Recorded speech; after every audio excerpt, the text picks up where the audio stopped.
Petrol diesel மீதான கலால் வரியை லிட்டருக்கு 2 ரூபாய் உயர்த்தியது மத்திய அரசு. வரி அதிகரிக்கப்பட்ட போதும் பெட்ரோல் டீசல் விலையில் உயர்வு இருக்காது என அறிவிப்பு.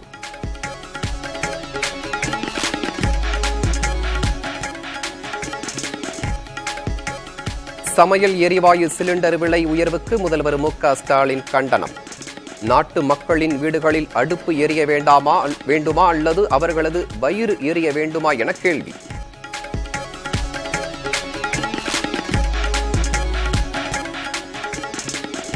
அமைச்சர் K.N. நேரு அவரது குடும்பத்தினர் தொடர்பான இடங்களில் அமலாக்கத்துறையினர் சோதனை. சட்டவிரோத பண பரிமாற்றம் தொடர்பான குற்றச்சாட்டில் சென்னை, கோவையில் 10 மணி நேரம் ரெய்டு நடத்தப்பட்டது.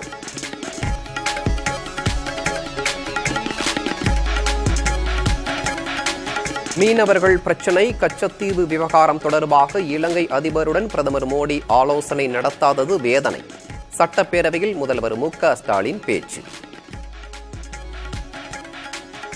மீனவர் விடுதலை மற்றும் கச்சத்தீவு குறித்து பெரிய அளவிலான முன்னெடுப்புகள் எடுக்கப்பட்டதாக தெரியவில்லை. மேலும் சிறையில் வாடும் 97 மீனவர்களும் சிறைபிடிக்கப்பட்டுள்ள படகுகளும் மீட்கப்பட்டு தாயகம் திரும்புவார்கள் என்ற எதிர்பார்ப்பு நிறைவேறாதது நமக்கெல்லாம் மிகுந்த வருத்தத்தையும் ஏமாற்றத்தையும் அளிக்கிறது. திமுக ஆட்சி காலத்தில்தான் கச்சத்தீவு தாரை வார்க்கப்பட்டதாக எதிர்க்கட்சித் தலைவர் எடப்பாடி பழனிசாமி விமர்சனம். அடுத்த ஆண்டு தேர்தலை கருத்தில் கொண்டே மீனவர்களுக்கான அறிவிப்பை முதல்வர் வெளியிடுவதாகவும் கருத்து. யாருடைய ஆட்சியில் தாரை வார்க்கப்பட்டது? அதையெல்லாம் மறக்கிறார் இவரு. 4 ஆண்டு காலம் மீனவர் துன்பப்படலையா? இலங்கை கடற்படையால் அவர்களை கைது செய்யப்படவில்லையா? அவருடைய படகுக்கு சேதம் விளைவிக்கலையா? அப்பொழுதெல்லாம் இந்த முதலமைச்சருக்கு நானும் அதையும் அல்ல. ஏன்னா அடுத்த ஆண்டு தேர்தல் வர இருக்குது. அதை மையமாக வைத்து பல அறிவிப்புகள் வெளியிட்டார்.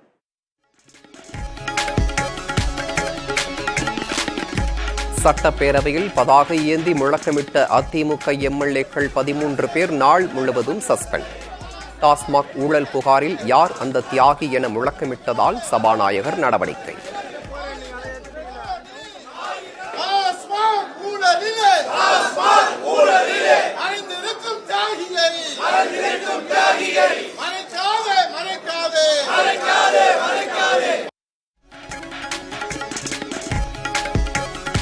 நொந்து நூடுல்ஸான அதிமுகவினர்தான் தியாகிகள் என முதல்வர் ஸ்டாலின் பேச்சு.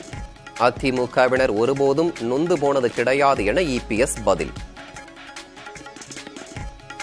நொந்து போய் நூடுல்ஸாக மாறி இருக்கக்கூடிய அதிமுக தொடர்கள் தான் இன்றைக்கு தியாகிகளாக இருக்கிறார்கள். அதிமுக எப்பவுமே நொந்து நூலானது கிடையாது. எவ்வளவு பிரச்சனை நான் சந்திச்சுட்டு இருக்கிறேன். உன்னால ஒரு பிரச்சனையும் சந்திக்க முடியுமா?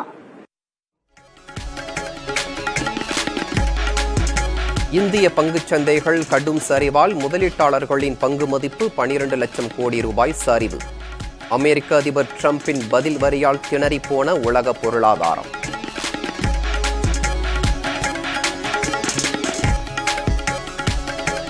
வரி விதிப்பு நடவடிக்கையிலிருந்து பின்வாங்கப் போவதில்லை. சில விஷயங்களை சரி செய்ய கசப்பு மருந்தை உட்கொண்டாக வேண்டும் என ட்ரம்ப் உறுதி. Market at some point you're unwilling to tolerate this idea of a Trump put? Is there a threshold? I think your question is so stupid. I think it's I don't want anything to go down, but sometimes you have to take medicine to fix something. சட்டப்பேரவை தேர்தல் நெருங்கும் சூழலில் பீகார் மாநிலத்திற்கு 3 மாதங்களில் 3வது முறையாக சென்ற ராகுல் காந்தி நிதிஷ்குமார் அரசுக்கு எதிரான வெள்ளை டி-ஷர்ட் பேரணியில் பங்கேற்பு.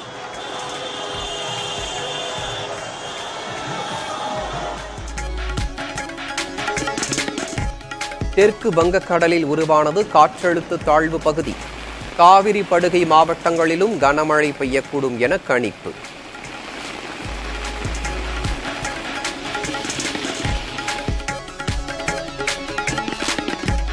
மக்கள் வெள்ளத்தில் மிதந்து வந்த திருவாரூர் ஆழித்தேர். ஆரூரா தியாகராஜா என்று பக்தி பரவசத்துடன் வடம்பிடித்து இழுத்த பக்தர்கள். மணலுருவாய் அமர்ந்தவனே அகிலமெல்லாம் காப்பவனே, மணலுருவாய் அமர்ந்தவனே அகிலமெல்லாம் காப்பவனே, அருணமலை வாழும் ஈசனே. பெற வேண்டும்.